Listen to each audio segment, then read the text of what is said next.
달에 이제 그 호날두 노쇼 사태 있었잖아요. 아하, 네네네. 이른바 날강두 사태. 그걸로 축구에서 일어날 수 있는 황당한 사태의 끝을 봤다라고 아하. 저는 생각을 했었는데 이번에 더 뭔가 더 들어갈 수도 있구나. 지하 1층, 2층이 있구나라는 걸 좀 깨닫는 그런 사건이 됐고요. 정말 제 느낌 한마디로 정리하면 지금 21세기 맞아? 정도의 그런 생각. 우리가 보통 북한을 두고 이제 그 가장 가깝지만 제일 먼 나라다. 예. 이렇게들 많이 얘기하는데 정말 그 표현 자체가 잘 와닿는 그런 경기였던 것 같고 자동차로 3시간이면 가거든요. 여기서 네네. 평양까지. 이거를 중국을 거쳐서 힘들게 들어가야 되고 응원단, 취재진, 중계진 못 가고 막상 또 경기장 갔더니 또 우리 대표팀 연락 두절되고 네. 또 경기장 텅 비어 있고 북한 선수들은 격투기 축구하고 정말 모든 상황에서 어떻게 이럴 수가 있지라고 생각되는 그런 요소가 다 들어있었던 한편의 블랙 코미디였던 것 같습니다. 이게 뭐 어젠가요? 얘기를 하기는 했지만 진짜 아시아 축구 연맹이 어떻게 관여할 수 있는 그런 거가 아예 없었던 건가요? 그러니까 사실 이 월드컵 예선 자체가 이제 피파 주간 대회고 네. 이 아시아 예선은 AFC가 이제 대행을 해서 치르게 되는데 보통 2차 예선 정도까지는 그냥 홈 그 축구 협회가 이제 주최 측이 다 알아서 대부분 하고 AFC는 이제 와서 이제 관찰 정도만 하는 그런 정도고 최종 예선 정도 들어가야 이제 AFC가 뭔가 본격적으로 많이 관여를 하거든요. 그래서 이번 경기는 어떻게 보면 북한 축구협회를 믿고 AFC가 이제 경기를 원활하게 진행해 줘라라는 상태로 많은 부분을 이제 맡긴 그런 경기였는데 원하는 대로 기대했던 대로 이제 북한 축구협회가 따라주지 않았던 이제 그런 의미고 뭐 북한 측에 대해서 좀 뭔가 좀 강하게 요구할 수 있는 부분이 많지는 않았다 하더라도 너무 준비가 소홀했던 그런 경기였던 건 분명한 것 같습니다. 네, 뭔가 허점을 악용했다는 느낌을 많이 받았는데 이번 그 경기를 계기로 혹시나 그런 규정이 바뀌게 될 가능성은 없을까요? 2차 예선도 뭐 아시아 축구 연맹이나 피파가 주관을 한다든지. 그러니까 1차적으로는 그 규정 자체가 좀 더 강화될 가능성은 분명히 있다고 보여지고요. 이렇게 성의 없이 하는 만약에 나라들이 더 나온다면 앞으로도 이런 케이스가 생긴다면 AFC가 좀 더 적극적으로 경기에 관여한다라는 이제 그런 정도의 방침이 정해질 수 있을 것 같고 말씀하신 대로 이 규정의 허점을 북한 축구협회가 잘 좀 교묘하게 악용을 했다라는 그런 느낌이 있는데 제가 이제 이 상황에 대해서 북한 축구협회 쪽에 뭔가 징계를 받을 수 있는 내용이 있는지 이거를 제가 규정을 다 찾아봤거든요. 피파 규정, AFC 규정 찾아봤는데 이 2차 예선 정도의 이 정도 경기는 그렇게 할 수 있도록 노력한다 정도의 규정으로 되어 있고 이게 만약에 지켜지지 않았을 때 이런 처벌이 있다는 그런 규정이 없어요. 그래서 제가 보기에는 이 규정을 좀 더 강화해서 원활한 경기가 진행될 수 있게 이렇게 원정으로까지 먼 일정을 거쳐서 온 팀들이 불이익 받으면 안 되잖아요. 그렇죠. 그런 면에서 보면 좀 많이 씁쓸한 그런 상황인 것 같습니다. 자, 선수단이 귀국을 해서야 들을 수 있었던 얘기들도 많을 것 같아요. 어제 새벽 이제 우리 선수들 중국 거쳐서 들어왔는데 이제 돌아와서 우리 선수들에게 들은 이야기가 뭐 우리가 밖에서 기다리면서 지켜봤던 것보다 더 황당했습니다. 평양공항 입국할 때부터 이 선수단 전체 다 소지품 가지고 있는 거, 뭘 가지고 왔는지 몇 개가 있는지를 다 손으로 써내라고 했다는 거거든요. 우리가 그 청취자 여러분들도 해외 여행 많이 가보셔서 아시겠지만 이렇게 내가 뭘 갖고 왔는지를 일일이 다 써서 내는 경우는 사실 없다고 봐도 과언이 아니죠. 그리고 어떻게 보면 축구 대표팀이기 때문에 나라를 대표해서 왔기 때문에 이런 입출국 절차를 간소화해주는 경우는 있어도 이렇게 빡빡하게 해주는 경우는 없는데 그런 면에서 좀 많이 이례적이었고 또 이걸 처리하는데 3시간 걸렸다는 거잖아요. 공항 빠져나오는 데만. 그리고 또 경기장 와보니 인터넷 제대로 안 돼서 우리 남측이랑 연락이 잘 안 됐고 그리고 또 경기 중에도 뭐 선수들 뭐 폭력, 욕설 90분 내내 계속 이어졌다는 건데 참 황당하고 신기하네요. 그 경기 중에 황인범 선수가 가격을 당했다라는 기사도 많이 떴는데 이게 명백한 사실인가요? 네, 맞습니다. 일단 선수 본인이 그렇게 이야기를 했고요. 그 전반 6분쯤에 우리 그 나상호 선수가 이제 북한 선수와 공중볼을 다투다가 그 상대 선수를 팔로 밀어서 이렇게 넘어뜨렸어요. 이건 당연히 파울 상황이죠. 그런데 이 상황에 대해서 북한 선수들이 좀 필요 이상으로 과도하게 이제 주심에게 어필을 하는 이제 그런 장면이 나왔고 이제 이 과정에서 황인범 선수가 얼굴을 가격당하는 그런 불상사도 있었습니다. 근데 우리 선수들이 이 장면을 보고 당연히 참을 수 없잖아요. 그렇죠. 우리 황인범 선수 보호하기 위해서 이제 몰려가면서 양팀 선수들이 좀 거친 몸싸움을 벌이는 그런 좀 안 좋은 상황도 있었습니다. 어제 선수단이 그 경기 영상을 이제 들어올 때 가지고 왔다고 들었는데 송지훈 기자님은 그거 보셨죠? 네, 저는 봤고요. 그 원래 이 영상을 그 녹화 중계로 이제 방송사에서 틀기로 했었잖아요. 네. 그랬는데 이제 저도 이 그 취소됐다라는 이야기가 먼저 나와서 도대체 왜 안 틀까 궁금했었는데 이제 그 궁금증을 풀기 위해서 대한축구협회가 이제 그 기자들을 대상으로 상영회를 했거든요. 네. 그 화면을 보고 이해를 했습니다. 그 화면 자체가 너무 이제 해상도가 떨어지는. 그러니까 제가 이렇게 화면을 보더라도 우리 선수를 아니까 누군지 알지 일반인이 봐서는 도대체 누가 누군지 확인이 안 되는 그런 정도의 저화질이었고, 그리고 이제 화면 비율도 우리 방송과 맞지 않았고 여러 가지로 좀 우리 방송 부적합하다라는 네. 점을 저도 직접 확인할 수 있었습니다. 자, 어찌됐건 이렇게 경기가 끝나고 돌아오긴 왔는데, 전력 차가 많이 나는 두 국가지만, 그래도, 무승부, 참 여러 가지 상황을 고려했을 때 저는 개인적으로 괜찮은 결과였다는 생각이 들어요. 그러니까 우리 선수들 사실 경기력 차로 본다면 네. 우리가 북한에게 뭐 비긴다는 건 좀 아쉬운 결과이긴 하지만 말씀하신 대로 이런 여러 가지 외부 변수들이 굉장히 강하게 작용을 했던 그런 경기이기도 했고, 또 경기 자체가 워낙에 거칠었기 때문에 만약에 이 경기를 우리가 이기더라도 주요 선수 중에 한 명이 부상으로 다친다거나 해서 전력에서 빠지게 된다면 예. 사실 그 손실이 더 클 수 있거든요. 그렇습니다. 그런 점을 감안하면 저는 그 의견에 뭐 비긴 것만 해도 잘했다는 의견에 충분히 동의할 수 있고, 하지만 이제 우리는 또 월드컵 최종 예선 올라가야 되잖아요. 네. 이 점에서 본다면 이번 무승부가 조금 아쉽게 작용할 수도 있을 것 같은데, 우리가 북한에 가서 비기고 오면서 우리가 북한과 나란히 2승 1무가 됐습니다. 네. 승점 7점인데 그 사이에 레바논이 스리랑카에 또 3대 0으로 승리를 하면서 레바논이 승점 6점으로 따라왔습니다. 그래서 이제 앞으로 아마 이 우리나라, 북한, 레바논 이 3자 구도가 이 2차 예선 끝까지 계속 이어질 것으로 보는데, 우리가 좀 껄끄러운 상대인 북한에게 승점 3점 확 가져오지 못했던 이 부분이 나중에 혹시나 좀 부담스럽게 작용하지 않을까라는 아쉬움은 남게 됐습니다. 네, 11월에 레바논 원정이 있잖아요. 참 이 경기도 걱정이 많이 됩니다. 조 2위를 해도 3차 예선에 무조건 간다는 보장은 없는 거죠? 그렇죠. 지금 조 1위는 무조건 다 최종 예선에 올라갈 수 있는데 8개 조로 지금 나눠서 2차 예선 하고 있잖아요.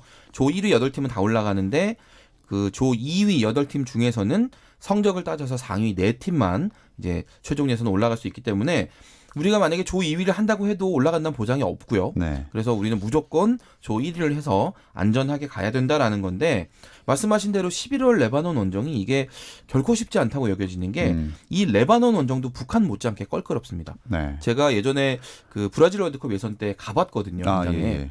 우리 그 스포츠 현장 연결이 있었는데 전화를 이제 연결을 하는데 3번 끊어지고 결국은 안 됐어요. 그렇군요. 그럴 정도로 통신 사정 열악하고, 또 여기도 관중들 팬들 아주 일방적인 응원이고 그라운드 사정 열악하고요. 네, 우리 입장에서는 적응하기 쉽지 않은 환경인 건 분명합니다.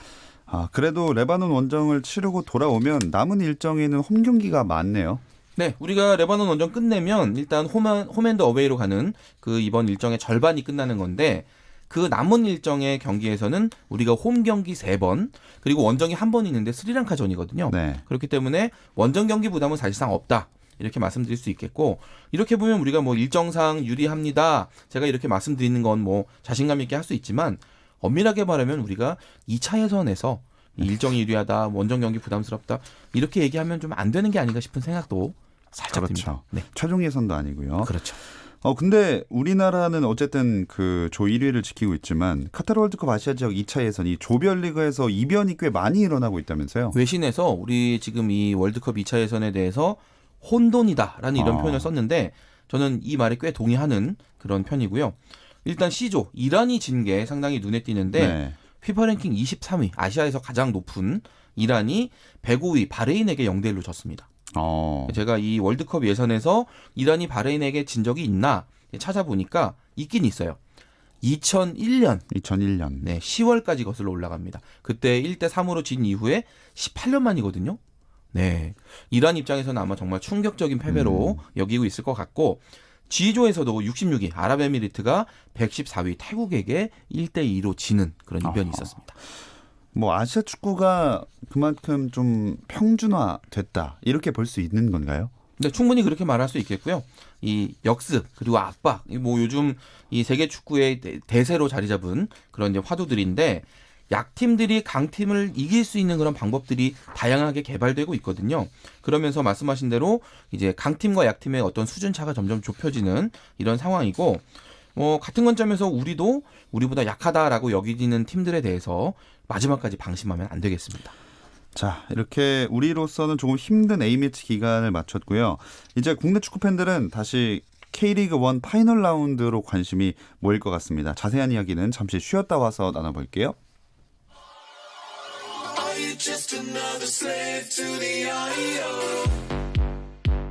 국내 유일 스포츠 매거진 라디오 김종현의 스포츠. 금요일 밤에 축구 이야기, 축구장 가는 길 듣고 계시고요. 중앙일보 송지훈 기자와 함께하고 있습니다. 자, 이제 좀 신나는 이야기를 한번 해보겠습니다. K리그 1 파이널 라운드가 이제 시작이 됩니다. 네, 이제 5경기 남았습니다. 올 시즌 K리그. 이 5경기가 이 파이널 라운드 상위 그룹과 하위 그룹 모두에게 다 큰 의미가 있는데요. 상위 그룹이 모여있는 파이널 A에서는 우승 경쟁, 그리고 아시아 챔피언스 리그 출전권, 막차를 탈 수 있는 3위 싸움, 마지막까지 치열하게 벌어지고요.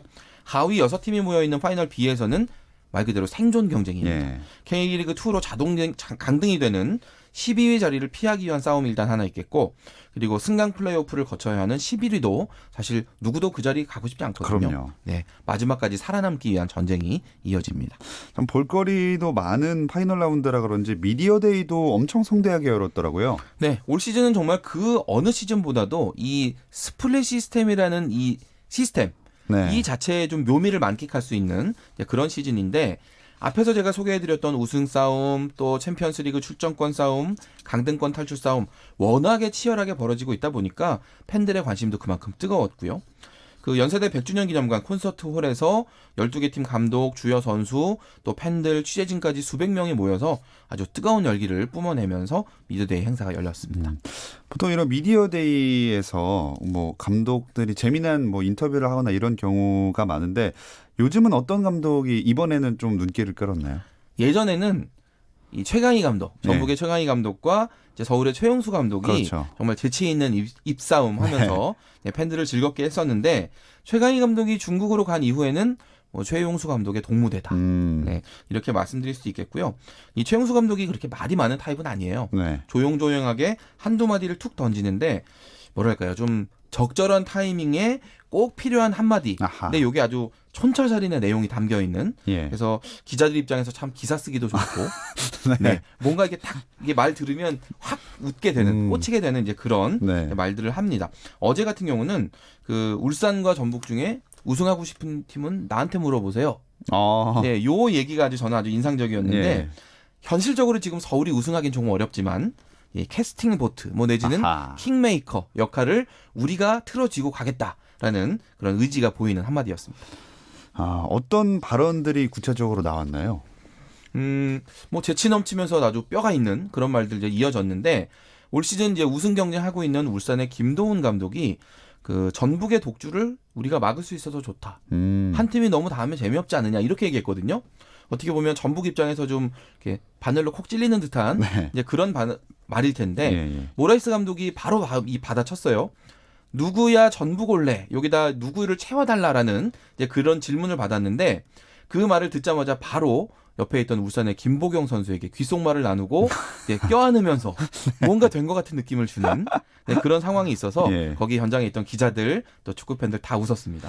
또 네. 대구 안드레 감독은 파이널 라운드 목표가 3승이다 이렇게 얘기를 하면서, 내가 그중에 한 팀은 알고 있다. 바로 서울이다. 그러니까 서울이 가지고 있는 이 3위 자리를 빼앗겠다라는 이야기를 돌려서 아주 강하게 했습니다. 재미난 발언들이 참 많이 나왔던 미디어데이였습니다.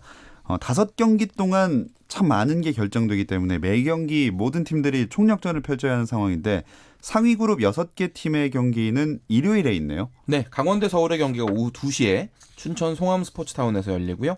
전북과 포항의 경기는 오후 4시에 전주 월드컵 경기장, 그리고 대구와 울산의 경기 오후 6시에 DGB 대구은행파크에서 각각 열리게 됩니다.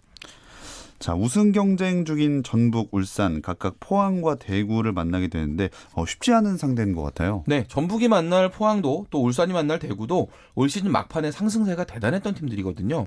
그렇기 때문에 아마 더 껄끄럽게 느끼고 있을 것 같고, 특히나 이 포항과 대구 두 팀 모두 이 파이널 라운드를 과연 어떻게 보내느냐에 따라서 다음 시즌 아시아 챔피언스리그 출전권 3위까지 올라갈 수 있는 가능성이 다 열려 있기 때문에 두 팀 모두 뭐 전혀 물러서지 않는 승부가 예상이 됩니다.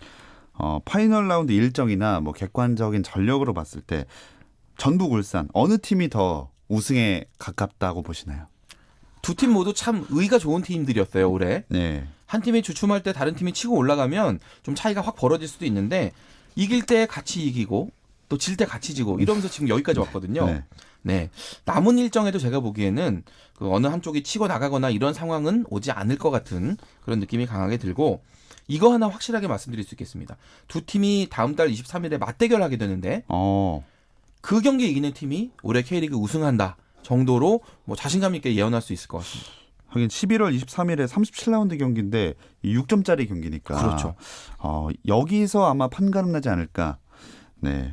하지만 저희의 예측은 늘 틀리기 때문에. 특히나 저 같은 경우는 뭐 그렇죠. 네, 상당히 낮으니까 너무 이게 크게 귀담아 들으시진 않으셔도 될 것 같습니다. 네. 그때 결과랑 다르게 우승을 할 수도 있기 때문에 일단 지켜보시면 될 것 같습니다. 또 강원 대 서울 경기 주목하시는 분들도 많을 것 같은데요. 이 강원이 6위로 이 파이널 라운드 A그룹의 막차를 탔는데, 강원도 아직까지는 산술적으로 봤을 때 챔피언스리그 출전할 수 있는 네. 기회의 문이 열려 있거든요. 그렇기 때문에 지금 서울과의 간격이 8점 차, 좀 크기는 한데, 일단 이 간격을 가장 좁히는 좋은 방법은 서울 이기는 거죠. 그러면 이제 5점 차로 딱 따라 붙는 거니까. 반대로 서울은 지금 대구와 포항이 턱 밑에서 쫓아오고 있기 때문에 승점을 더 벌려야 되는 그런 상황이고요. 최악의 상황은 이제 무승부죠. 만약에 두 팀이 1점씩만 나눠 가지면 두 팀 모두 손해가 되기 때문에 네. 어떻게든 승부를 가리는 치열한 경기가 예상됩니다. 자, 순위 경쟁을 좀 이야기를 해봤고 파이널 A에서는 이동국 선수의 그 기록 달성도 관심거리예요. 이번 지난 이제 33라운드까지 이제 더해서 이동국 선수가 K리그에서 총 532경기 나왔습니다. 222골, 이제 77도움 기록하면서 299개의 공격 포인트. 네. 이제 앞으로 득점이든 도움이든 하나만 더하면 개인 통산 300포인트. 정말 대기록을 세우게 되는데, 공교롭게도 지금 지난달 14일 상주전 이후로 3경기 연속 공격 포인트가 없거든요. 네. 우리가 이제 이른바 아홉수라고 말하는 그거를 아주 강하게 겪고 있는데, 그 사이에 뭐 페널티킥 실축도 한번 했고 또 골대도 맞히고 하면서 좀 운이 좀 따르지 않는 모습이긴 한데, 이제 올 시즌 5경기 남았습니다. 그 안에 공격 포인트 하나만 추가하면 이동국 선수는 대기록의 주인공이 됩니다. 자, 한 달 동안 계속 9에 머물러 있지만 K리그 역대 최초 300 공격 포인트 기록할지 한번 지켜보겠습니다. 그리고 다른 개인 타이틀 경쟁은 어떻게 돼가나요? 시즌 MVP 경쟁에서는 울산의 김보경 선수, 그리고 전북의 문선민 선수 일단 2파전으로, 아무래도 이 중에 우승하는 팀 중에서 이제 MVP가 나올 가능성이 매우 높고요. 만약에 파이널 라운드에서 대구가 돌풍을 이어간다면 대구의 세징야 선수까지도 후보군으로는 포함할 수 있다라는 그런 분위기입니다. 득점왕 경쟁에서는 수원의 타가트 선수와 울산의 주니어 선수가 16골씩 선두권이고, 그리고 도움 부문에서는 전북 문선민 선수와 대구 세징야 선수가 9개, 그리고 전북 김승대 선수가 8개 기록하고 있습니다. 성지훈 기자는 MVP와 득점왕 예상 한번 들어보겠습니다. 아니, 이 얘기는 결국은 어느 팀이 우승할지랑 똑같은 질문이잖아요. 그럴 수도 있겠네요. 그러면 제가 이렇게 네. 말씀드리면 되겠네요. 37라운드에 골을 넣고 그 팀의 승리를 이끄는 선수가 MVP가 됩니다. 그럼 득점왕은요? 이거는 좀 다르지 않습니까? 저를 점점 수렁으로 몰고 가시는데, 네, 요거는 제가 나중에 시청자 게시판에 올려놓도록 하겠습니다. 알겠습니다. 꼭 올리셔야 됩니다. 네.